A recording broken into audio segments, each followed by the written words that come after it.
A bullet whistled past Nora Nichols' ear as she clutched her wedding dress to her chest and ran through the scrubby mesquite trees. The white satin, which should have been draped elegantly over her body for her wedding day, was now bundled like a baby in her arms, stained with red dust and speckled with her own blood from where thorns had scratched her arms. Texas, 1878. What should have been the happiest day of her 20-year-old life had turned into a nightmare when the Blackwell Gang stormed into the church at Agua Caliente just as she was about to say her vows. "I can see her tracks," a gruff voice shouted from behind. "She's heading east." Nora's heart hammered in her chest. 3 days on the run, and they were still coming for her. Her fiancé, the son of a wealthy cattle baron, lay dead in the church along with his father. The Blackwells had come for the old man's money, but when they found none, they decided his future daughter-in-law would fetch a handsome ransom instead. She'd managed to escape during the chaos that followed, but they'd tracked her relentlessly across the harsh Texas landscape. Now she found herself stumbling through unfamiliar terrain, heading toward the town of Mesquite with nothing but her ruined wedding dress and the small Derringer pistol she'd taken from her dead fiancé's pocket. Her lungs burned as she pushed forward. The late afternoon sun beat down mercilessly, and she hadn't had water since dawn. Ahead, a small ridge offered some hope of cover, and she pushed her aching legs to carry her there. As she crested the ridge, a strong hand suddenly clamped over her mouth. Nora tried to scream, but the sound died against calloused fingers. "Quiet," a deep voice whispered in her ear. "Crawl low, follow my spur marks." The hand released her, and Nora spun around to find herself face to face with a tall man in a dust-covered duster coat. His face was partially obscured by a bandana, but piercing blue eyes met hers with an intensity that made her breath catch. On his hip rested a Colt revolver, and silver spurs glinted on his worn boots. "I'm not going to hurt you," he said, his voice low. "But those men will. They're coming up fast." "How do I know you're not one of them?" Nora hissed. The man pulled down his bandana, revealing a strong jawline covered in stubble. "Name's Kieran O'Malley. I've been tracking the Blackwell Gang for 6 months. Now get down and follow me if you want to live." Without waiting for her response, he dropped to his belly and began to crawl along the ridge. His spurs left distinctive marks in the dusty earth. Nora hesitated only a moment before doing the same, clutching her wedding dress to her chest with one arm while she followed the trail of his spurs. They crawled for what felt like hours but was probably only minutes, until they reached a small depression where 2 horses were tethered. "Can you ride?" Kieran asked. Already mounting a chestnut stallion, Nora nodded, gathering her tattered skirts. "Since I was 5. He seemed to appraise her anew, then gestured to the smaller mare. "Take Penny, she's gentle but fast." Nora mounted awkwardly, still clutching her wedding dress. "Why are you helping me?" Questions later, he said, scanning the horizon. "Right now we ride." They set off at a gallop, Kieran leading them deeper into a maze of canyons and mesquite groves that Nora would never have navigated alone. The sounds of pursuit faded behind them, but Kieran maintained their pace until the horses began to labor. Only then did he slow, guiding them to a small hidden spring. As the horses drank, Nora finally collapsed on a flat rock, her entire body trembling with exhaustion. "Here," Kieran offered a canteen. "Small sips." Nora drank gratefully, the tepid water feeling like heaven on her parched throat. "Thank you," she said, finally looking at her rescuer properly. Kieran O'Malley was perhaps 30, with sun-weathered skin and a thin scar that ran from his right temple to his jaw. His clothes were well-worn but clean, and despite his rough appearance, there was something reassuring in his steady gaze. "The Blackwell Gang," Nora said. "They killed my fiancé and his father. They were going to ransom me." "They've killed a lot of people," Kieran replied, his voice hardening. "Including my brother." "That's why you're tracking them," he nodded once, refilling his canteen from the spring. "That and there's a bounty on Harvey Blackwell that would set a man up for life." He looked at her curiously. "What's with the dress?" Nora looked down at the crumpled satin in her arms. "It was my wedding dress. I was getting married when they attacked. I couldn't leave it behind." She knew it was foolish, but it was all she had left of her old life, of the dreams that had died with her fiancé. Something softened in Kieran's eyes. "You got a name, miss?" "Nora Nichols." Well, Miss Nichols, we need to keep moving. Mesquite is still a half-day's ride, but I know a place we can rest for the night. The Blackwells won't find us there. As they mounted up again, Nora asked, "How did you find me? I've been on their trail for weeks. Saw them chasing someone through the brush and figured whoever it was needed help more than the Blackwells needed bullets in their backs." He adjusted his hat. "Besides, shooting a woman isn't my style." "How do you know I'm not an outlaw myself?" Nora challenged, a hint of spirit returning to her voice. Kieran actually smiled then, a brief flash of white teeth against his tanned face. "Most female outlaws I know don't run around clutching wedding dresses like newborn babes." They rode in companionable silence as the sun began to set, painting the rugged landscape in shades of gold and crimson. Nora found herself studying Kieran's straight back and broad shoulders as he rode ahead of her, wondering what kind of man would risk his life for a stranger. As darkness fell, they came to a small cabin nestled against a cliff face. It was well hidden, invisible until they were almost upon it. "Old Trapper's cabin," Kieran explained as he helped her dismount. "Found it a few years back. Use it sometimes when I'm working." "Working?" Nora asked, stepping gingerly inside the simple one-room structure. "I hunt bounties." He lit a lantern, casting warm light over the sparse furnishings: a rough-hewn table, 2 chairs, and a narrow cot in the corner. "It's not much, but it's safe." "It's perfect," Nora said sincerely, sinking onto one of the chairs. Kieran busied himself with the horses, then returned with some jerky and hardtack from his saddlebags. "It's not wedding cake, but it'll keep you going." Nora accepted the food gratefully. As she ate, she told him about the attack on the church, how the Blackwells had burst in just as she was about to say her vows, how they'd shot the minister when he tried to protect the congregation, how her fiancé had fallen trying to shield his father. "I ran," she admitted, shame coloring her words. "I should have stayed, should have tried to help the others, but I ran." "You'd be dead if you hadn't," Kieran said matter-of-factly, "or worse." "What could be worse than watching everyone you love die?" Kieran's eyes darkened. "Trust me, there are worse things." Something in his tone told Nora not to press further. Instead, she asked, "How did your brother die?" Kieran was quiet for so long she thought he wouldn't answer. Finally, he said, "Sean was a sheriff in a small town near El Paso. Blackwell and his men came through, robbed the bank. Sean tried to stop them. They didn't just kill him, they made an example of him." His knuckles whitened around his tin cup. "Been tracking them ever since." "I'm sorry," Nora said softly. "Get some rest," Kieran said, changing the subject. "Take the cot, I'll keep watch. You need sleep too," he shook his head. "Used to going without. Besides, the Blackwells have a habit of traveling at night." Nora wanted to argue but was too exhausted. She moved to the cot, still clutching her wedding dress. "You can let it go, you know," Kieran said, watching her. "It's just fabric." "It's all I have left," Nora replied, tears threatening. "Everything else is gone." Kieran's expression softened. "I understand. Get some sleep, Miss Nichols." Despite her fears, Nora fell into a deep sleep, only waking when pale dawn light filtered through the cabin's single window. Kieran was where she'd left him, sitting by the door, his revolver on the table beside him. "Did you sleep at all?" she asked, rising and attempting to smooth her rumpled clothes. "Enough," he replied, though the shadows under his eyes suggested otherwise. "We should reach Mesquite by midday. You have family there?" Nora shook her head. "No, but I heard it was a decent town. I thought I might find work." "As what?" "I was a school teacher before I met Edward. I could teach again or work in a shop or—" She trailed off, suddenly realizing how unprepared she was for this new life thrust upon her. Kieran didn't mock her uncertainty. "Mesquite's growing. They might need a teacher." He stood, stretching his tall frame. "But first, we need to get there alive." They ate a quick breakfast and set out as the sun climbed higher. The land was opening up now, Mesquite giving way to more scattered brush and rolling plains. "We're exposed here," Kieran said, scanning the horizon. "Keep your eyes open." They rode cautiously, stopping occasionally for Kieran to study the ground or listen intently. Each time, Nora found herself watching him, the careful way he moved, the alertness in his eyes, the quiet competence in everything he did.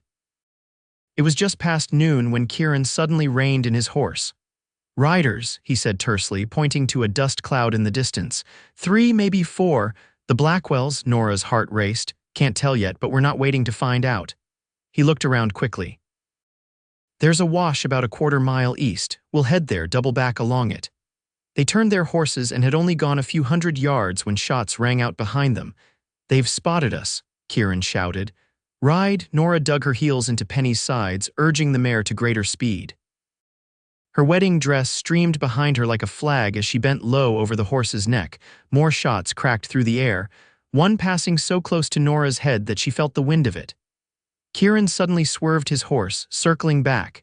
Keep going, he yelled to her as he drew his revolver. The wash is just ahead. I'm not leaving you, Nora called back, but Penny was already carrying her forward. Kieran positioned himself between Nora and the pursuers, firing methodically. One rider fell, then another veered off. The third kept coming, bullets kicking up dust around Kieran. Nora reached the wash, a dry streambed cut deep into the earth, and turned to see Kieran galloping toward her, the last rider still in pursuit. As Kieran reached the edge of the wash, his horse stumbled, throwing him forward. He landed hard, rolling down the steep bank to the bottom. Without thinking, Nora drew the small derringer from her pocket and fired at the approaching rider. The shot went wide, but it was enough to make the man veer off, circling back to his companions. Nora scrambled down the bank to where Kieran lay groaning, clutching his shoulder.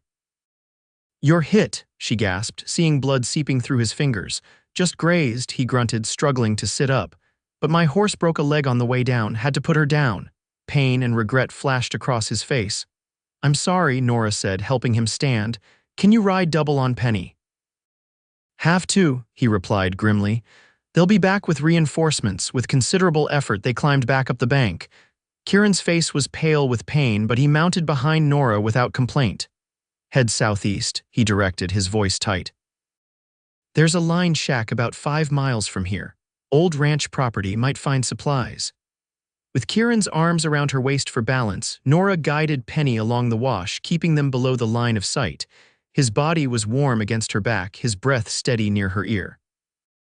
Despite their dire circumstances, she found his presence reassuring.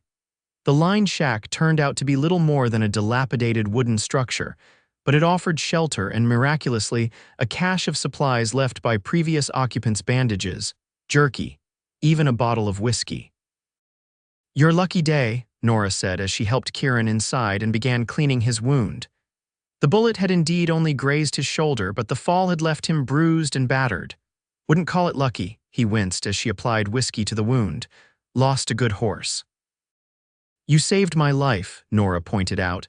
Again, their eyes met, and something passed between them, an acknowledgement of the strange bond that had formed in their short time together.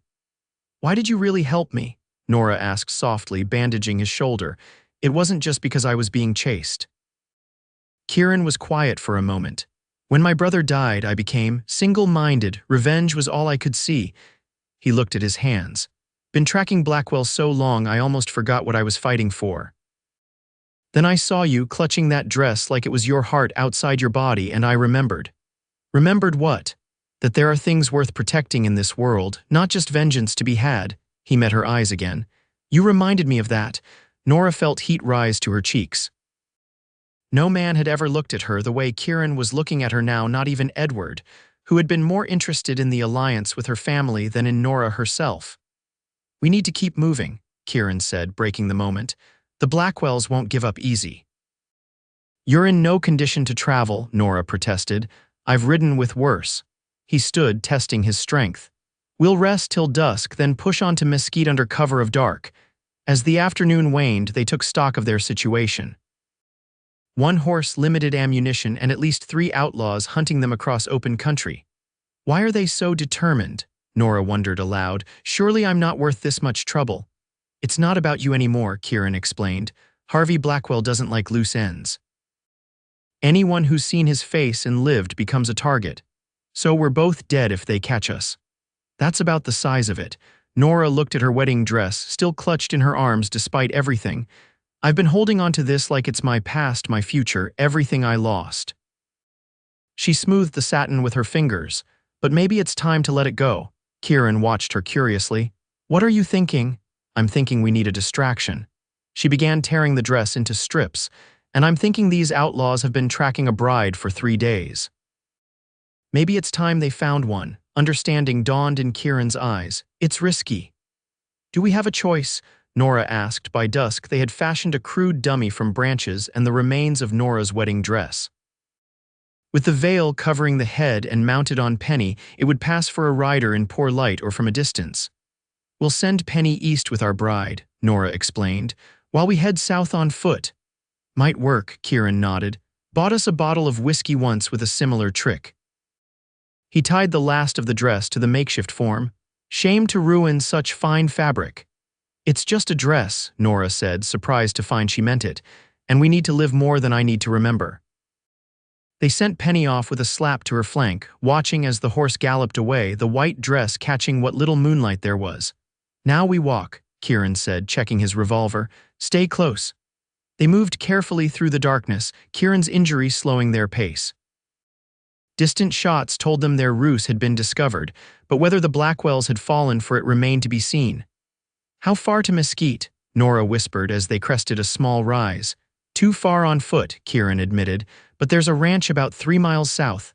Man named Peterson. Honest sort, might help us. They walked through the night, Nora supporting Kieran more and more as his strength began to flag. His skin burned with fever and she feared infection had set into his wound. Just a little farther, she encouraged, though she had no idea if that was true. Dawn was breaking when they finally spotted the ranch house, a substantial structure with several outbuildings and a corral of horses. Made it, Kieran muttered, his arm heavy across her shoulders. Told you. He collapsed against her, his weight driving her to her knees. Kieran. She cried, struggling to hold him up. Dogs began barking and Nora looked up to see a man approaching with a shotgun leveled at them. Don't shoot, she called out. Please, he's injured, we need help. The man tall with a graying beard lowered his shotgun slightly. Who are you folks? My name is Nora Nichols. This is Kieran O'Malley. The Blackwell Gang is after us. The name Blackwell caused the man's expression to darken. Tom, he shouted over his shoulder. Get out here and help me carry this man in. What followed was a blur of activity. Kieran was carried into the house and laid on a bed. A doctor was sent for from Mesquite, and Nora found herself wrapped in a blanket at the kitchen table, a hot cup of coffee in her trembling hands.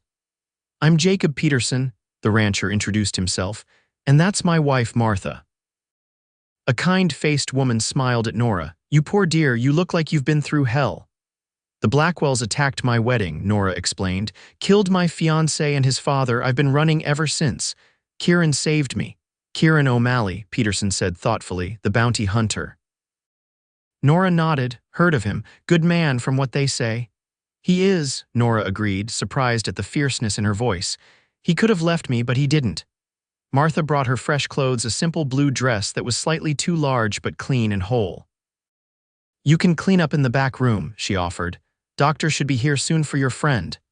Nora washed away days of dust and fear, changing into the borrowed dress gratefully. When she returned to the main room, Peterson was organizing his ranch hands. I've sent riders to alert the sheriff in Mesquite, he told her. If the Blackwells are in the area, we'll be ready. Got 10 men here, all armed. Thank you, Nora said sincerely. I don't know how to repay you. No need, Martha said. The Blackwells have terrorized these parts long enough. About time someone stood up to them. The doctor arrived midday, a young man named Wilson who tended to Kieran with careful efficiency. Bullet wounds not too bad, he reported, but he's exhausted and there's some infection. He needs rest more than anything. Nora kept vigil by Kieran's bedside as he slept fitfully through the day. She bathed his forehead with cool cloths, willing the fever to break. It was late afternoon when his eyes finally opened, clear and focused. Nora, he croaked. I'm here, she said, relief washing over her. We made it to the Peterson ranch. The Blackwells, no sign yet, but the ranch is prepared. The sheriff from Mesquite is on his way. Kieran tried to sit up. Need to be ready. You need to rest, Nora insisted, gently pushing him back. You've done enough. He caught her hand, his fingers wrapping around hers. When I was delirious, he said, his voice low, I kept seeing your face, kept thinking I needed to get back to you. Nora's heart quickened. You did get back to me. No, he shook his head slightly. I mean after Blackwell. I kept thinking about after. Before she could respond, a commotion outside drew their attention. Shouts and the sound of horses approaching fast. Peterson burst into the room. Riders coming, 6 of them, looked like the Blackwell Gang. Kieran was immediately alert, pushing himself upright despite Nora's protests. "Get me my gun," he said grimly. "This ends today." "You can barely stand," Nora argued. "Don't need to stand to shoot." His eyes held hers. "I won't let them hurt you, Nora, not now, not after everything." Peterson handed Kieran his revolver. "My men are in position, Sheriff still an hour out at least." "Get Nora somewhere safe," Kieran instructed, checking his weapon. "I'm staying with you," Nora said firmly. "Not a chance. I've been running for days. I'm done running." Their eyes locked in silent battle until Kieran finally nodded. "Stay behind me then." Peterson helped Kieran to the front window where they could see riders approaching 6 men, heavily armed with Harvey Blackwell in the lead.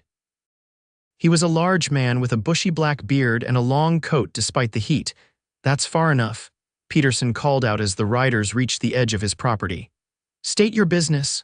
"Looking for a woman," Blackwell shouted back, "and the man helping her." "No, you got him in there, Peterson." "Don't know what you're talking about," Peterson replied. Blackwell sneered.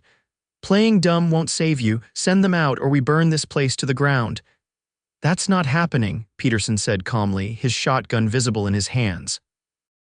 "Your choice," Blackwell shrugged, then gave a signal to his men. The outlaws fanned out, preparing to charge the ranch house. Nora's heart pounded in her chest as she watched from behind Kieran. "They're going to attack," she whispered. "Let them come," Kieran said, his voice steely. "Peterson's men are hidden in the barn and bunkhouse. Blackwell's riding into a trap." Sure enough, as the outlaws charged forward, shots rang out from multiple directions. 2 of Blackwell's men fell immediately, the others scattered, returning fire. Bullets thudded into the walls of the ranch house as Kieran and Peterson fired from the windows. Nora loaded spare weapons, her hands steady despite her fear. "Behind the barn," Kieran suddenly shouted. "Blackwell's making for the horses." Through the window, Nora could see Harvey Blackwell slipping around the side of the barn, clearly intending to steal a horse and escape. "Not this time," Kieran muttered, pushing himself up with a grimace of pain. "Cover me." "Kieran, no," Nora grabbed his arm. "You're too weak." "Trust me," he said, his eyes holding hers for a moment before he moved toward the back door. Nora followed, ignoring his protests. Outside, gunfire continued to exchange between Blackwell's remaining men and the ranch hands. Through the chaos, she could see Kieran moving painfully but purposefully toward the barn, keeping to cover. Blackwell was at the corral now, attempting to mount one of Peterson's horses. Kieran stepped out, his gun leveled. "Blackwell," he called. The outlaw spun around, drawing his own weapon with lightning speed. Both men fired simultaneously. Blackwell staggered, hit in the chest, but Kieran also fell backward, a red stain spreading across his shirt. "No," Nora screamed, running to him as Blackwell collapsed to the ground. Kieran lay on his back, blood pooling beneath him, but his eyes were open, watching her as she knelt beside him. "Did I get him?" he asked weakly. "You got him," Nora confirmed, pressing her hands against his wound. "Now lie still, the doctor's here somewhere." "Nora," Kieran said, his voice fading. "About what I said before, about after." "Tell me after," she insisted, tears streaming down her face. "Tell me when you're well."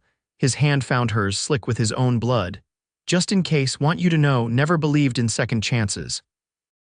"Till I found you." "Don't you dare die on me, Kieran O'Malley," Nora commanded. "Not after everything, not now." The gunfire had stopped. The remaining outlaws had surrendered or fled.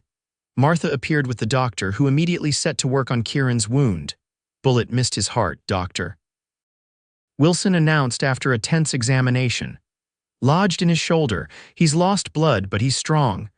Nora stayed by Kieran's side as the doctor removed the bullet and stitched the wound. She held his hand through his pain, whispered encouragement when he groaned, and wiped his brow when fever set in again that night. The sheriff from Mesquite arrived with his deputies, taking the captured outlaws into custody and confirming that Harvey Blackwell was indeed dead.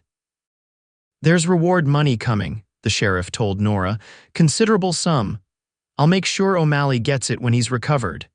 Days passed as Kieran fought infection and weakness. Nora rarely left his side, reading to him from books Martha lent her, telling him stories of her childhood, making plans for the future she wasn't sure they would share. A week after the shootout, Kieran finally woke clear-headed, his fever broken. Nora was dozing in a chair beside his bed when he reached out to touch her hand. "You're still here," he said, his voice rough but stronger. Nora blinked awake, joy suffusing her face. "Of course I am. Where else would I be? Thought maybe I dreamed you," he admitted. "Thought maybe you'd moved on to Mesquite, started that teaching job." Without saying goodbye, she squeezed his hand. "Not a chance." Kieran's eyes held hers. "What happens now, Nora? Now you get better," she said simply. "Then we figure out the rest." "And if I said I wanted to stop hunting bounties, maybe buy some land, raise horses instead of chasing outlaws?" Nora's heart skipped. "I'd say that sounds like a fine plan. And if I said I wanted you with me?" His voice was hesitant, vulnerable in a way she'd never heard before. "I'd say it's about time you asked," Nora replied, leaning forward to press her lips gently to his. 2 months later, the town of Mesquite witnessed another wedding. This time there were no interruptions, no gunfire, no blood. Just Nora in a simple white dress, not satin this time but sturdy cotton, and Kieran in a new black suit, his arm still in a sling but healing well. The reward money for Blackwell had indeed been considerable. Enough for a small ranch just outside Mesquite with good water and better grazing land. Enough for a fresh start. As they spoke their vows in the small church, Nora thought about the wedding dress she'd clutched so desperately just weeks ago. The dress that had eventually helped save their lives as a decoy. She didn't need it anymore, didn't need to cling to what was lost when what she'd found was so much more precious.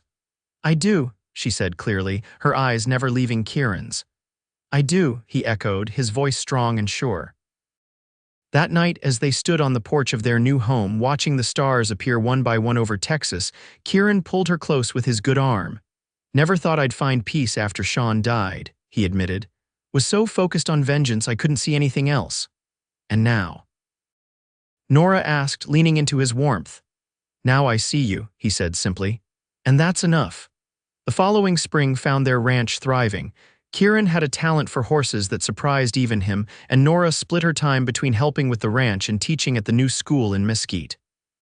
When summer came, bringing with it scorching heat and afternoon thunderstorms, Nora confirmed what she had suspected for weeks: they would be welcoming a child come winter. Kieran's joy was boundless. He built a cradle with his own hands, carved from mesquite wood, the same thorny trees that had sheltered Nora in her desperate flight, where he had found her and whispered those words that had saved her life. "Crawl low, follow my spur marks." Their son was born on a cold December night, strong and healthy with Kieran's blue eyes and what promised to be Nora's auburn hair. They named him Sean, after the brother whose death had set Kieran on the path that eventually led to Nora. As she watched her husband hold their son, his face full of wonder and love, Nora thought about the strange twists of fate that had brought them together. How tragedy and loss had somehow led to this moment of perfect happiness. "What are you thinking?" Kieran asked, catching her gaze. "That sometimes," Nora said, reaching out to touch the faces of the two people she loved most in the world, "the hardest journeys lead us exactly where we need to be." Years passed. The ranch prospered, and 2 more children joined their family, a daughter, Martha, named for the kind woman who had helped them in their darkest hour, and another son, James, who had his father's skill with horses and his mother's quick mind. Occasionally, news would reach them of remaining members of the Blackwell Gang being captured or killed. Each time, Kieran would grow quiet, remembering. But the darkness never lasted long, not with Nora beside him, not with their children's laughter filling the house. On their 10th wedding anniversary, Kieran presented Nora with a small wooden box. Inside lay a pair of silver spurs polished to a high shine. "The ones I was wearing when I found you," he explained. "Thought you might like to have them." Nora ran her fingers over the silver, remembering how she had followed their marks through the dust, trusting this man she didn't know with her life. "Best decision I ever made," she said softly. "Following your spur marks." Kieran smiled, the scar on his temple crinkling. "Best thing I ever did was find you to follow them." That night, as they lay together in the quiet darkness of their bedroom, listening to the distant sounds of their ranch horses nickering softly, the creak of the windmill, the whisper of mesquite leaves in the breeze, Nora thought about the frightened bride she had once been, clutching a ruined wedding dress and running for her life. Do you ever think about what might have happened if the Blackwells hadn't attacked my wedding? She asked. If I'd married Edward as planned, Kieran was silent for a moment, his hand tracing idle patterns on her shoulder. I think, he said finally, that some people are meant to find each other no matter what. Maybe in a different way, maybe at a different time, but they find each other all the same. Nora smiled in the darkness, knowing he was right. From desperate flight through mesquite trees to the peaceful life they'd built together, their journey had never been what either of them expected. But it had brought them here, to each other, to this family they'd created together, and that made every step, even the most painful ones, worthwhile.